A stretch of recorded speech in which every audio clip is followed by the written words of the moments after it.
दोस्तों नमस्कार। एक बार पुनः आप सभी साथियों का हमारे YouTube चैनल पर स्वागत, अभिनंदन, आभार। दोस्तों आज के इस वीडियो में हम बात करेंगे फलोदी सट्टा बाजार को लेकर के, फलोदी सट्टा बाजार के सटोरियों को लेकर के किस प्रकार की स्थिति बन रही है, किन किन सीटों पर क्या क्या स्थिति बन रही है, पहले क्या स्थिति थी, अब स्थितियां क्यों चेंज हो रही हैं, जो चेंज होता हुआ आंकलन फलोदी सट्टा बाजार के सटोरिये हमारे बीच में रख रहे हैं, उनके पीछे आखिर कौन सी चीजें काम कर रही हैं, कौन सी ताकतें काम कर रही हैं, माहौल आखिर किन के पक्ष में किन किन सीटों पर है, इन सारी चीजों को लेकर के सारे सवालों के जवाब आज के इस वीडियो में हम जानने का प्रयास करेंगे। दोस्तों लोकसभा चुनाव को लेकर के भारतीय जनता पार्टी के साथ साथ कांग्रेस पार्टी भी अपनी ओर से पूरा दमखम लगाए हुए। भारतीय जनता पार्टी जहां एक बड़ी जीत की हैट्रिक लगाने के मूड में है, वहीं कांग्रेस पार्टी जो पिछले 10 साल का सूखा है उसे खत्म करने का प्रयास पूरी ताकत के साथ कर रही है। दोस्तों जिस तरह से भारतीय जनता पार्टी ने अपने स्टार प्रचारकों की फौज चुनाव प्रचार में उतारी, कहीं न कहीं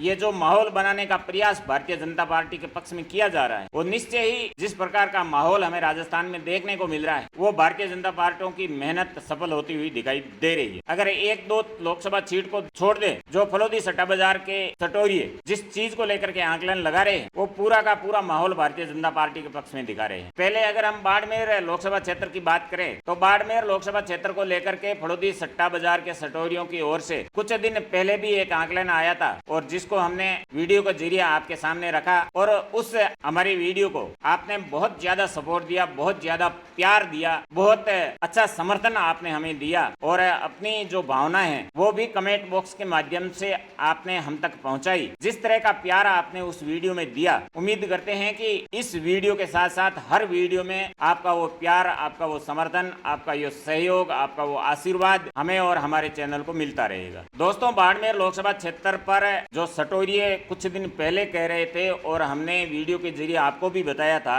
उस समय सटोरियों की ओर से जो आंकलन आ रहे थे उसमें ये बताया जा रहा था कि एक कड़ी टक्कर निर्दलीय प्रत्याशी रविंदर सिंह भाटी और कांग्रेस के जो उम्मीदवार राम बेनीवाल है, इनके बीच में रह सकती है। भारतीय जनता पार्टी कहीं न कहीं इन दोनों से पिछड़ती हुई उस वीडियो में हमने भी दिखाई थी, और सट्टा बाजार के सटोरियों की ओर से यही आकलन था। आज की स्थिति खास करके प्रधानमंत्री मोदी की जो बाड़मेर में रैली हुई है, उसके बाद में जिस तरह से भारतीय जनता पार्टी ने अपना माहौल अपने पक्ष में किया है, माहौल बदला है, जिस तरह से लोग जुड़ रहे हैं, जिस तरह से लोग भारतीय जनता पार्टी को लेकर के खुल करके बात कर रहे हैं, पिछले 10 साल के कार्यकाल को लेकर के बात कर रहे हैं, कैलाश चौधरी के कार्यकाल को लेकर के बात कर रहे हैं, और जिस तरह से कैलाश चौधरी पिछले कुछ दिनों से सक्रिय हुए हैं, विशेष करके प्रधानमंत्री मोदी की रैली के बाद में, और जिस तरह से शेड्यूल बनाया जा रहा है भारतीय जनता पार्टी की ओर से कि बड़े बड़े स्टार प्रचारक कैलाश चौधरी के और भारतीय जनता पार्टी के समर्थन में इस सीट पर रैली कर सकते हैं, बड़े बड़े फिल्मी सितारे हैं, वो इन दो शहरों में कोई बड़ा रोड शो किया जा सकता है। विशेष करके कंगना रनावत का नाम सबसे ऊपर चल रहा है। इन सारी चीजों को ध्यान में रख करके अब जो फलोदी सट्टा बाजार पर बाड़मेर जैसलमेर लोकसभा चुनाव को लेकर के जो भाव चल रहे हैं, उसमें कहीं न कहीं रविंदर सिंह भाटी और कैलाश चौधरी के बीच में बहुत नजदीक से मुकाबला दिखाया जा रहा है, और उम्मीदवार राम बेनीवाल को भी कहीं से कमजोर नहीं दिखाया जा रहा है। यानी कि तीनों ही उम्मीदवारों के जो भाव है, जिसके ऊपर सट्टा बाजार का पूरा खेल ये टिका रहता है, वो कहीं न कहीं आसपास चल रहा है। कोई ज्यादा खास फर्क इन तीनों के भाव में नहीं दिख रहा है। तो एक बार हम पुनः कह सकते हैं कि बाड़मेर जैसलमेर लोकसभा क्षेत्र जहाँ चुनाव प्रचार अपने अंतिम दौर में है, जहाँ चुनाव लड़ रहे प्रत्याशी अपनी अपनी ओर से पूरा दमखम लगा रहे हैं, पूरी ताकत लगा रहे हैं। अब चुनाव के जो अंतिम दिन है, इन दिनों में कौन कितनी मेहनत करता है, कौन कितना माहौल अपने पक्ष में लाने का प्रयास करता है। लोगों का मानना है कि अब जो जितनी मेहनत करेगा वो उतनी लेड लेगा, क्योंकि आज से पहले तक सटोरियों का भी यही मानना है, लोगों का भी यही मानना है कि लोग ये तीनों ही प्रत्याशी कहीं न कहीं बराबर चल रहे हैं। अब जो जितनी ज्यादा मेहनत करेगा, मुकाबला परिणाम उसके पक्ष में जाएगा। अगर दोस्तों हम ऑल ओवर इंडिया के लोकसभा परिणामों की बात करें, सट्टा बाजार का मानना है कि भारतीय जनता पार्टी 330 से लेकर के 350 सीट अपने अकेले दम पर चुनाव जीत सकती हैं, ला सकती। और एनडीए की बात करें तो सट्टा बाजार का मानना है कि एनडीए मिल करके 400 प्लस का जो आंकड़ा है वो पार किया जा सकता है। इस प्रकार के आंकलन फलोदी सट्टा बाजार के सटोरिये सामने ला रहे हैं। अगर बात करें नागौर लोकसभा सीट की, तो नागौर लोकसभा सीट पर पिछला जो हमारा वीडियो आया था, पिछला जो सट्टा बाजार का आंकलन सामने आया था, उसमें कहीं न कहीं ज्योति मिर्धा को आगे बताया गया था, भारतीय जनता पार्टी को आगे बताया गया था। लेकिन उसके बाद में जो 10 दिन 15 दिन निकले और जिस तरह की हनुमान बेनीवाल वहां पर मेहनत मेहनत कर रहे हैं, जिस तरह का संघर्ष हनुमान बेनीवाल वहां पर कर रहे हैं, क्योंकि हनुमान बेनीवाल को भी कहीं न कहीं भाजपा ने और ज्योति मिर्धा ने कुछ नागौर में इस कदर घेर लिया है कि जो कांग्रेस पार्टी का सपना था कि हनुमान बेनीवाल का फायदा हम पूरे राजस्थान में लेंगे, हनुमान बेनीवाल को हम राजस्थान की अन्य सीटों पर प्रचार के लिए ले जाएंगे, वो कहीं न कहीं कांग्रेस का सपना ही रहता हुआ दिखाई दे रहा है। हनुमान बेनीवाल को नागौर सीट पर भारतीय जनता पार्टी की ओर से बड़ी मजबूती के साथ में घेर रखा है। वो अपने लोकसभा क्षेत्र से बिल्कुल भी बाहर जाने की स्थिति में नहीं है, क्योंकि पूरे दमखम के साथ ज्योति मिर्धा के साथ साथ जिस तरह मिर्धा परिवार भाजपा में आया और जिस तरह से इस बार मिर्धा परिवार एकजुट नजर आता है, तो कहीं ना कहीं एक बड़ा मुकाबला और एक नजदीकी मुकाबला हमें इस नागौर लोकसभा सीट पर देखने को मिल सकता है। और यहाँ पर जो दोनों की स्थिति है वो लगभग आज के दिनों की अगर हम बात करें तो लगभग बराबर वाली स्थिति आप कह सकते हैं। ना तो हनुमान बेनीवाल आगे चल रहे हैं, ना ही ज्योति मिर्धा आगे चल रही है। अब मतदान के दिन तक जितने भी दिन बचे उनमें कौन कितनी ताकत लगाता है, कौन कितना माहौल अपने पक्ष में बनाने का प्रयास करता है, उनके ऊपर डिपेंड करेगा कि परिणाम किसके पक्ष में जाएंगे। दोस्तों, अगर बात करें जोधपुर लोकसभा क्षेत्र की, जो एक बड़ी हॉट सीट बनी हुई है केंद्रीय मंत्री गजेंद्र सिंह शेखावत के चुनाव लड़ने की वजह से, क्योंकि गजेंद्र सिंह शेखावत को मोदी के जो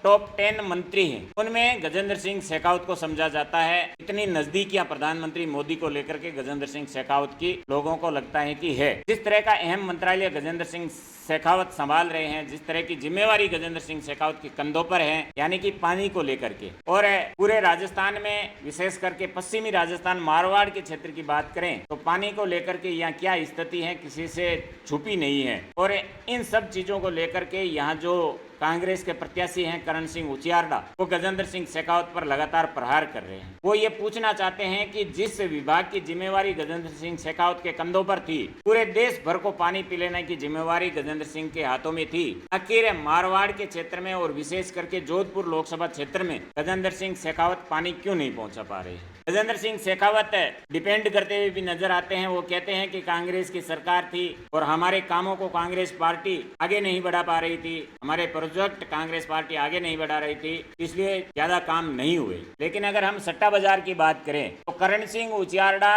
पिछले 3 चुनावों की बात करें तो ये पहला चुनाव है जहां गजेंद्र सिंह शेखावत को एक कड़ा संघर्ष देखने को मिल रहा है। एक कड़े संघर्ष में गजेंद्र सिंह शेखावत चुनाव प्रचार करते हुए हमें दिखाई दे रहे हैं। गजेंद्र सिंह शेखावत की भी स्थिति कुछ इस कदर हो गई है कि वो चाहकर भी बाकी की लोकसभा क्षेत्रों में अपने प्रत्याशियों की रैलियों में नहीं जा पा रहे हैं, सभाओं में नहीं जा पा रहे हैं। दोस्तों, आपको याद दिलाते हैं कि जब प्रधानमंत्री नरेंद्र मोदी बाड़मेर आए थे कैलाश चौधरी की सभा में, उस समय भी गजेंद्र सिंह शेखावत बाड़मेर उस रैली में नहीं गए थे। यानी कि ये कहना पड़ेगा कि करण सिंह उचियारडा बड़ी मजबूती के साथ चुनाव लड़ रहे हैं और गजेंद्र सिंह शेखावत को कहीं न कहीं क्षेत्र को न छोड़ने की स्थिति में ला करके ये गजेंद्र सिंह ने साबित कर दिया है कि चुनाव जो है वो बड़े नजदीकी रहेंगे, मुकाबला किसी के भी पक्ष में जा सकता है, कांटे की टक्कर इस सीट पर देखने को मिलेगी। और यही आकलन फलोदी सट्टा बाजार के सटोरियों की ओर से लगाया जा रहा है। पिछला जो आकलन था, पिछला जो सट्टा बाजारियों का जो अनुमान था, वो कहीं न कहीं मुकाबला उसमें भी नजदीक दिखाया था, लेकिन परिणाम कहीं न कहीं गजेंद्र सिंह शेखावत के पक्ष में दिखाया जा रहा था, गजेंद्र सिंह शेखावत को आगे दिखाया जा रहा था। लेकिन अब जब काफी दिन बीत चुके हैं उन बातों को लेकर के, तो अब कहीं न कहीं मुकाबला बराबर वाली स्थिति पर आकर के ठहर गया है। बात करें बीकानेर लोकसभा क्षेत्र की, तो बीकानेर से लगातार भाजपा के अर्जुन राम मेघवाल यहाँ से जीतते आ रहे हैं। आरक्षित सीट है, यहाँ पर कांग्रेस पार्टी के गोविंद राम मेघवाल अर्जुन राम मेघवाल के सामने उम्मीदवार हैं। और जिस प्रकार की स्थिति इस सीट पर है, देवी सिंह भाटी और अर्जुन राम मेघवाल की जिस प्रकार की अदावतें 2019 के लोकसभा चुनाव में हमें देखने को मिली, अब दोनों ही नेता एक मंच पर पूरी ताकत के साथ भाजपा के पक्ष में प्रचार कर रहे हैं, अर्जुन राम मेघवाल के पक्ष में प्रचार कर रहे हैं। और जो देवी सिंह भाटी के पोते हैं, जो विधायक हैं कोलाई से, वो भी अपनी पूरी ताकत लगाए हुए हैं। कहीं ना कहीं भारतीय जनता पार्टी इस सीट को बड़ी आसानी के साथ अपनी झोली में डाल सकती है, अपने पाले में कर सकती है। दोस्तों, एक और हॉट सीट है जहां जिस तरह से रविंद्र सिंह भाटी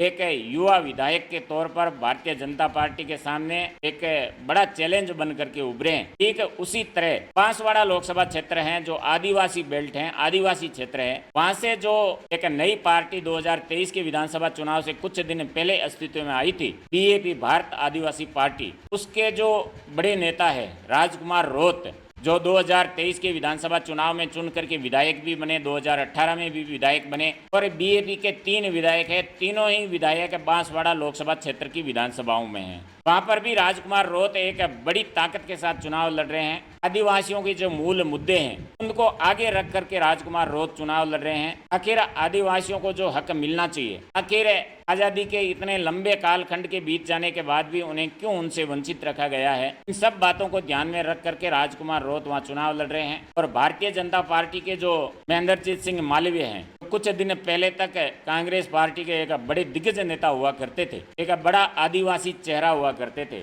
वो भारतीय जनता पार्टी के टिकट पर चुनाव मैदान में हैं। महेंद्रजीत सिंह मालवीय यहाँ से चुनाव जीते या फिर राजकुमार रोत यहाँ से चुनाव जीते, दोनों में से जो भी जीतेगा वो आदिवासी तबके के बड़े नेता के तौर पर अपनी पहचान कायम कर लेगा। फिलहाल की स्थिति देखें तो बागड़ के क्षेत्र में महेंद्रजीत सिंह मालवीय को आदिवासी समाज के बड़े नेता के तौर पर जाना जाता है, लेकिन जिस तरह से राजकुमार रोत उभरे हैं 2018 के विधानसभा चुनाव के बाद में, कहीं न कहीं एक बड़ा राजनीतिक भविष्य राजेंद्र रोत के सामने दिखाई दे रहा है। एक उज्जवल भविष्य इस तरह की राजनीति राजेंद्र रोत कर रहे हैं, उसको अगर ध्यान में रखें तो एक लंबा और उज्जवल भविष्य राजनीतिक तौर पर हमें सामने दिखाई दे रहा है, क्योंकि एक युवा चेहरा है। 1992 में उनका जन्म हुआ है, 2018 में वो विधायक बन गए थे और सबसे युवा विधायक के तौर पर उस समय राजेंद्र रोत चुन करके गए थे। बाड़मेर और बांसवाड़ा 2 लोकसभा क्षेत्र ऐसी है जहाँ भारतीय जनता पार्टी के लिए सबसे बड़े चुनौती जो बने हैं तो युवा नेता बने हुए हैं। रविंद्र सिंह भाटी की बात करें या फिर राजकुमार रोत की बात करें, दोनों ही